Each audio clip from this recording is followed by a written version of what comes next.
शुक्रिया। ये तालियों की गड़गड़ाहट बता रही है कि ये कार्यक्रम कितना शानदार होने वाला है।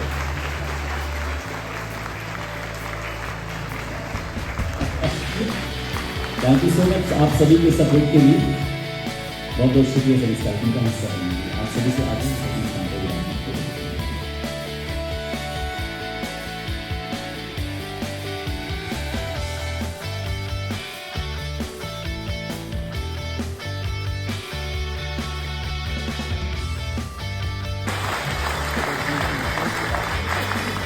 दिव्य हिमाचल दैनिक समाचार पत्र का प्रकाशन 1997 से इस दौर में शुरू हुआ था जब हिमाचल से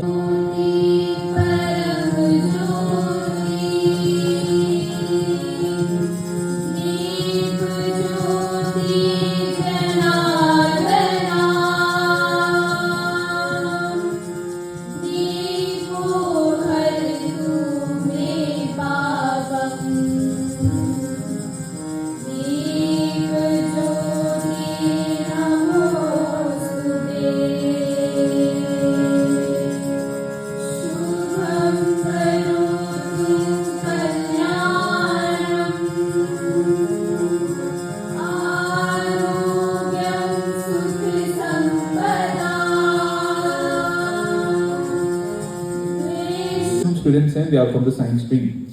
The first thing is why we have chosen the science stream, no matter whether it is medical or non-medical. See, science basically gives you a sense of competition. Whether you are preparing for a JEE, whether you are preparing for your NEET or JEE Advanced, okay, it basically helps you tackle such a huge syllabus. It prepares you for life, and it makes you realize the importance of hard work and dedication, and it also helps you to aim big in life. Talking about the droppers, the first thing that I have seen is कि अगर कोई भी dropper है तो मतलब 80% जो droppers होते हैं वो फर्स्ट स्टेप पे बेसिकली ये एक्सेप्ट नहीं कर पाते कि उनको सक्सेस नहीं मिला है। इस वजह से क्या होता है कि वो अच्छे से प्रिपेयर नहीं कर पाते एंड एज अ रिजल्ट उनको फिर से ड्रॉप लेना पड़ता है। तो first thing is that they need to accept कि अगर उनका सिलेक्शन नहीं हुआ है they have to work hard so that next year they can take the selection. However, talking about droppers further, they have a lot of family pressure and the mentality of the society towards them. अगर हम देखें तो जो society की mentality है, अगर कोई भी बच्चा ड्रॉप करता है तो सोसाइटी ऐसा सोचती है कि उसका सिलेक्शन तो होना ही चाहिए। ये काफ़ी गलत है। क्यों? क्योंकि जो ड्रॉपर्स हैं, टॉकिंग एज अ फ्रेशर, हाँ हमारे पास वही सिलेबस करने के लिए 24 मंथ्स थे, बट अगर हम किसी ड्रॉपर की बात करें they just have 10 months. If you fail, never give up, because fail stands for first attempt in learning. Good morning to one and all present here. My name is Chris Chauhan. I am from Kothai and I have cleared NEET 2024 as a fresher. I was a student of St. Edward's School, Shimla, and I took my competitive coaching from Vidyapeeth side by side with my school. The past 2 years have been really amazing and crucial for my studies and even shaping me as a person. हमेशा के लिए, ठीक है जी। और हमारे बीच आज के मुख्य अतिथि महोदय महामहिम राज्यपाल श्री प्रताप शुक्ल हिमाचली टोपी और हिमाचली शॉल से सम्मानित करते हुए मात्र न सिर्फ टोपी है, जो हमारी संस्कृति का ताज है। और इसके बाद माननीय शिक्षा मंत्री जय ठाकुर जी को हिमाचली टोपी और हिमाचली शॉल से सम्मानित करते हुए रमेश शर्मा जी और रविंद्र अवस्थी को बहुत बहुत शुक्रिया जी। और अब मैं आग्रह करना चाहूँ, खुशी का दिन है आज सभी के लिए और इस विशेष अवसर पर आपका हार्दिक स्वागत व अभिनंदन। सबसे पहले मैं अपने हमारे माननीय मुख्य अतिथि माननीय महामहिम राज्यपाल श्री शिव प्रताप शुक्ल का हार्दिक स्वागत करता हूँ, क्योंकि इनके पास समय की कमी होती है और समय निकाल कर बच्चों को, आप सभी बच्चों को आशीर्वाद देने के लिए समय निकाला है। बहुत बहुत धन्यवाद। और आपका यहाँ होना हमारे गर्व और सम्मान की बात है। उसके साथ ही माननीय शिक्षा मंत्री जो कि क्रांतिकारी परिवर्तन के लिए शिक्षा के क्षेत्र में जाने जाएंगे आने वाले समय में, बहुत मेहनती हैं, वो भी बच्चों को आशीर्वाद देने यहाँ पहुँचे। आपका भी तहे दिल से धन्यवाद करता हूँ, स्वागत करता हूँ। आज का यह कार्यक्रम दिव्य हिमाचल और विद्यापीठ मिलकर कई सालों से कर रहे हैं ताकि बच्चा लोग जो मेहनत करते हैं, आगे बढ़ने की कोशिश कर रहे होते हैं, उनको सम्मानित किया जा सके, और ज़रूरी भी है। एक आगे बढ़ने की इच्छा बाकी बच्चों में भी जगती है आप लोगों को देख के। तो एक एग्जाम्पल आप लोग सभी बच्चों द्वारा सेट किया जाता है कि मेहनत करनी चाहिए, मेहनत दुनिया में है, और जिस काम में अभी पढ़ने का टाइम है आप लोगों का, और पढ़ने के टाइम में पढ़ाई में मेहनत करिए, आगे जॉब जब करेंगे तो उसमें मेहनत करिए, देश का नाम आगे बढ़ाते रहिए, और माता पिता का नाम आगे बढ़ाते रहिए, प्रदेश का नाम आगे बढ़ाते रहिए। ये इसी आयोजन में विद्यापीठ अपने बारे में थोड़ा सा अगर मैं बताऊं तो विद्यापीठ अपने छात्रों को भी सम्मानित करता है जो MBBS, विद्यापीठ एक कोचिंग इंस्टीट्यूट है, और इसमें MBBS और इंजीनियरिंग मतलब JEE की कोचिंग की जाती है, इंजीनियरिंग की। और MBBS में आप जानते हैं कि इस बार 24 लाख के आसपास के छात्र बैठे थे, इसमें 1 लाख के करीब जो है सीटें होती हैं सिर्फ, बहुत मुश्किल कंपटीशन है। तो उसमें जिन बच्चों ने सफलता हासिल की है उन बच्चों को भी सम्मानित किया जाएगा, और 2,54,000 के आसपास की छात्रवृत्ति उन लोगों को आज, उन बच्चों को आज दी जाएगी। बाकी सभी बच्चों को भी मैसेज है कि अगर फाइनेंशियली कोई थोड़ा सा वीक हो तो विद्यापीठ आपके लिए हाजिर है और आपकी मदद के लिए हाजिर है। दिव्य हिमाचल को के state bureau chief Shri Rajesh Motra ji का विशेष आभार, जिनके प्रयासों से हम सब आज यहाँ पर मौजूद हैं और आज इन बच्चों को सम्मानित करने के लिए इकट्ठे हुए हैं। और मार्केटिंग हेड दिव्य हिमाचल के मिस्टर अरुण जी, जो कि उनके अनथक प्रयासों से ये सब पॉसिबल हो पाया है, उनका भी बहुत बहुत धन्यवाद। आनंद लीजिए, क्योंकि समय कम है, राज्यपाल जी को भी जाना है, और आनंद लीजिए इन क्षणों का जो आप यहाँ बैठे हैं। सभी का बहुत बहुत धन्यवाद। Thank you very much. जय।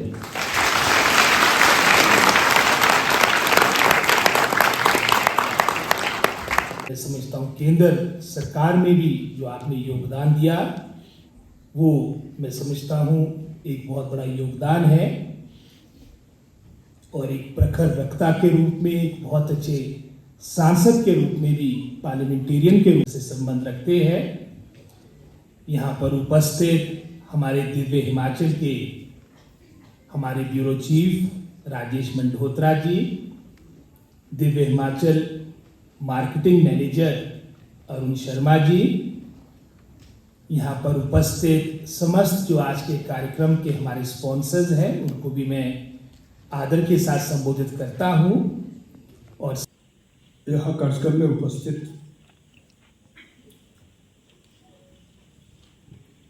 हिमाचल प्रदेश के शिक्षा मंत्री श्री रोहित ठाकुर जी, दिव्य हिमाचल समाचार पत्र के राज्य ब्यूरो प्रमुख श्री राजेश मंडोत्रा जी, विद्यापीठ के निदेशक श्री रमेश शर्मा जी, रविंद्र अवस्थी जी, हमारे समक्ष बैठे हुए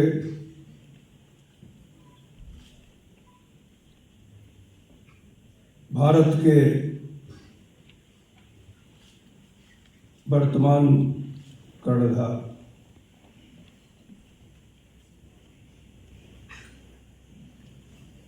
अभिभावकगण, शिक्षकगण, देवियों तथा सज्जनों,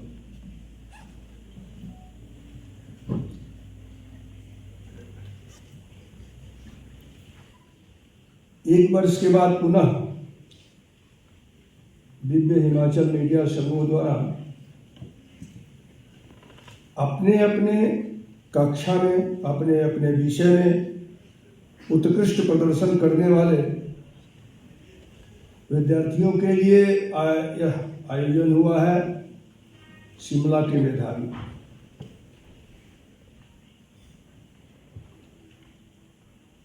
और स्वाभाविक है कि मेधा के साथ रहने में अपना भी उत्साहवर्धन होता है, तो आपको देख करके मेरा भी उत्साहवर्धन हो रहा है।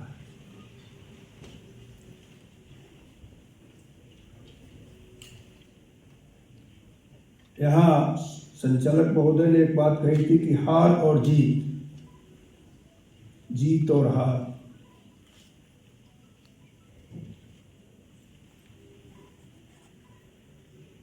मुझे लगता है कि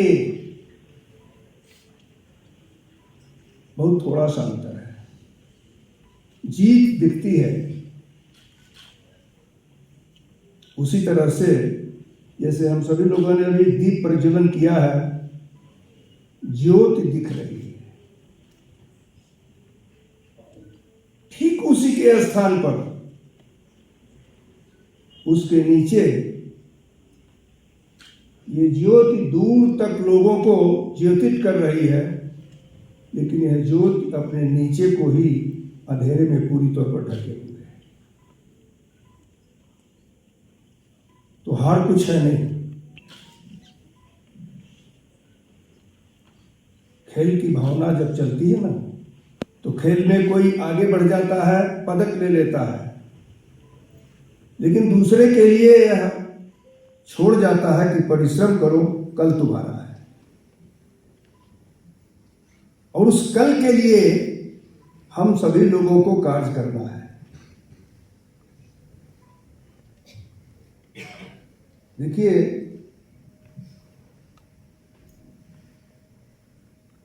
हर विद्यार्थी परिश्रम करता है।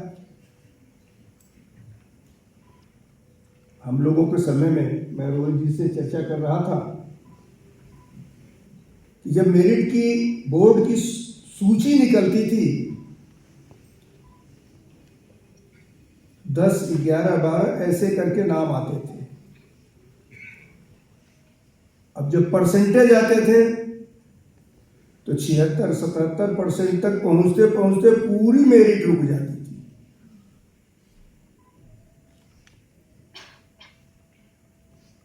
उस समय भी घर के लोग बहुत प्रसन्न होते थे कि हमारा बच्चा, जैसे मैं यूपी से हूं तो यूपी बोर्ड की मेरिट सूची में आया, या किसी भी प्रदेश की मेरिट सूची निकलती थी उसमें आता था। लेकिन जब हम लोग प्रथम श्रेणी में भी पास कर लेते थे तो पूरे गांव में शोर होता था कि लड़का मेरिटोरियस फर्स्ट क्लास पास हुआ है। आज तो फर्स्ट, सेकंड, थर्ड खत्म हो गया है। आज तो अंकों की बाजीगरी है। अभिभावकों को भी परेशान कर दिया है। अभिभावक ये सोचता है कि मेरा बच्चा 96% क्यों पाया, 98 क्यों नहीं आया, जबकि वो अपने समय में 75, 76, 77% से ऊपर नहीं था। लेकिन आज वो सोचता है कि मेरा बच्चा 98 क्यों नहीं पाया, और फिर वो अपने बच्चे पर प्रेशर देना शुरू करता है। और मैं समझता हूं कि जब वो अपने बच्चे पर प्रेशर डालना शुरू करता है तो मेरिटोरियस स्टूडेंट भी उस प्रेशर में आकर के कुछ गलत भी कर जाता है। मुझे लगता है कि अभिभावक को इस बात को महसूस करना चाहिए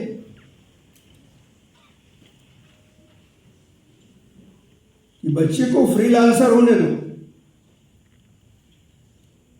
वक्त के साथ चल करके उस वक्त को अपने अनुरूप बनाने का प्रयत्न करना चाहिए।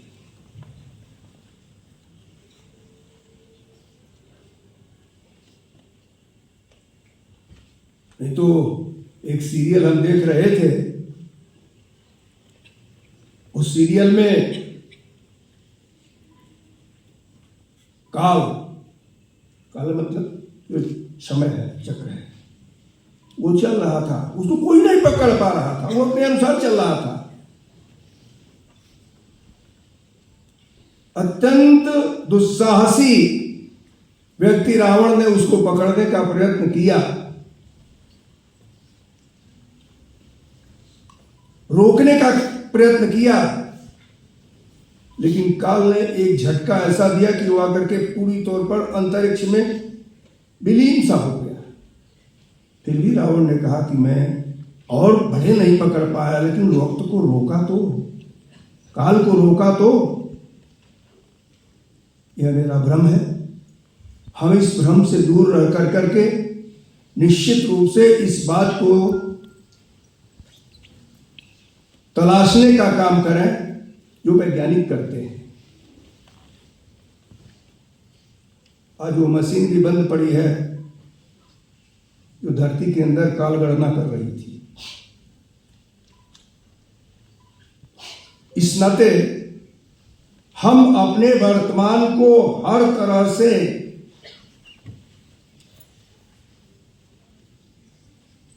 देखें और दिखाने का काम करें। सम्मानित करेंगे इंजीनियर रविंद्र अवस्थी, निदेशक विद्यापीठ, और रमेश शर्मा जी, निदेशक विद्यापीठ।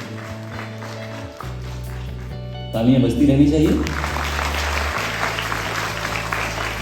थैंक यू सो मच विद्यापीठ अपार सहयोग के लिए।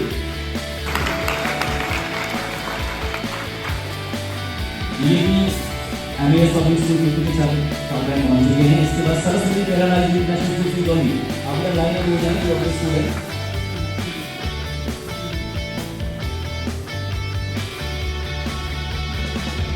अब विद्यापीठ कोचिंग संस्थान जो हमारा मुख्य सहयोगी है, इस संस्थान के बच्चे भी हैं और हिमाचल प्रदेश के सर्वश्रेष्ठ शिक्षण संस्थानों में से एक, और जिनका विजय हिमाचल के लिए पास हुई है। और इसके बाद जो विद्यापीठ शिमला के वो छात्र जिन छात्रवृत्ति प्राप्त हुई है लगभग 2,54,000 की, और ये 8 बच्चे हैं। Krish Chauhan same 30,000, Pratyush Raj son from Rampur 42,000, Sparsh Sharma 19,000 from Rajgarh, Nishant Bora from Kali Shimla 19,000, Aishna Gupta from Kullu same scholarship, and the same one others Adesh Sharma Munda Ghat Shimla, और last one Ayush Sharma, Ayush 76,000,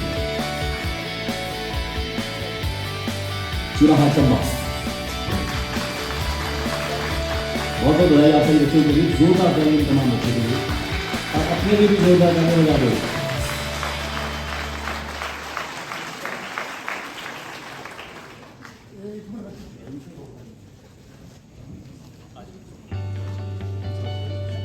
अच्छा, राजकीय वरिष्ठ माध्यमिक पाठशाला 22 के जो बच्चे हैं वो आ जाएं जल्द से जल्द, और बीएसएन चक्कर,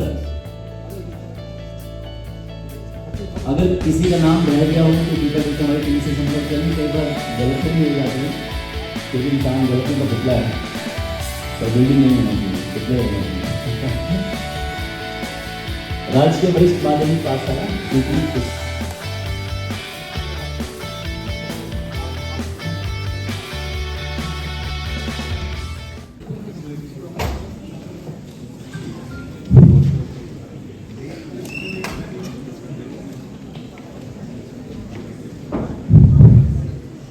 आज जिस तरह से बात हो रही है पूरा शिक्षा पर ही चर्चा है, और मुझे 2 लाइनें याद आती हैं कि बदल दिया जीवन जिसने, शिक्षा ही वो द्वार है, सफलता और मंजिल का शिक्षा ही किनारा है।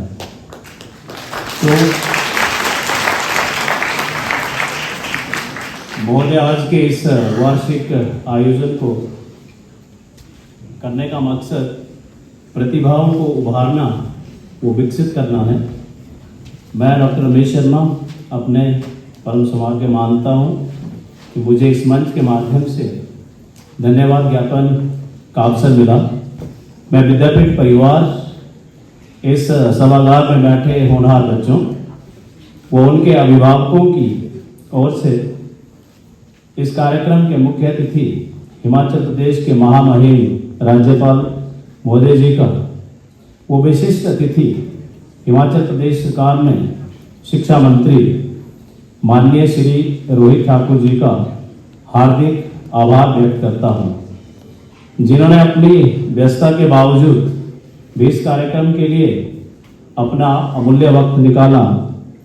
जिस तरह से महामहिम ने हम सब लोगों को, शिक्षक जगत को एक रिस्पॉन्सिबिलिटी का काम दिया है कि सिर्फ पढ़ाई ही इम्पोर्टेंट नहीं है, उसके साथ वो बच्चा जिस तरह से आज नशे का कारोबार चल रहा है उससे किस तरह से दूर रखना जरूरी है।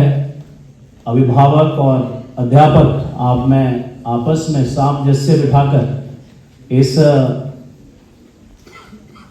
प्रॉब्लम से किस तरह से उभार सकते हैं। महामहिम ने जिस तरह से इस पर बल दिया है, मुझे लगता है कि आने वाली पीढ़ी उस पर अमल करेगी। जिस तरह से माननीय शिक्षा मंत्री श्री रोहित ठाकुर जी ने अपने, अभी छोटा ही कार्य कहूँगा मैं, 2 साल में लोगों के बीच में अपनी उपस्थिति दर्ज करवा दी है कि हाँ, हम कुछ बहुत बड़ा बदलाव करने जा रहे हैं और वो हमें धरातल पर दिखना शुरू हो गया है। तो एक तरह इस तरह के जो इनोवेशन और दूसरी चीज़ें साथ में चलती हैं, इनके माध्यम से किस तरह के शिक्षा जगत में क्रांति लाई जा सकती है, इसमें पूरा शिक्षा विभाग कार्यरत है। अब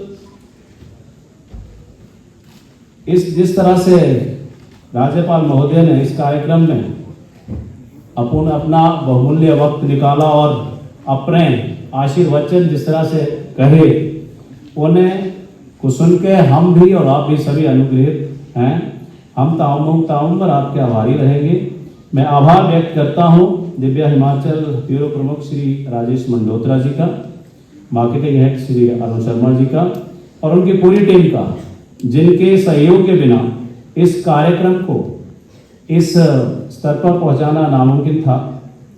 मैं बच्चों के लिए इन 4 पंक्तियों के साथ अपने वक्तव्य को विराम देता हूं, क्योंकि बहुत से बच्चों को प्राइज मिला और इसके लिए हमारा यही ऑब्जेक्टिव रहता है कि वो आगे ज़्यादा प्रोत्साहित महसूस करें। कि मायूस मत होना, जिंदगी से किसी भी वक्त तेरा नाम बन सकता है। कि मायूस मत होना, जिंदगी से किसी भी वक्त तेरा नाम बन सकता है। अगर दिल में हो आग और हौसले हो बुलंद, तो अखबार बेचने वाला भी कलाम बन सकता है। धन्यवाद। जय हिंद, जय हिमाचल।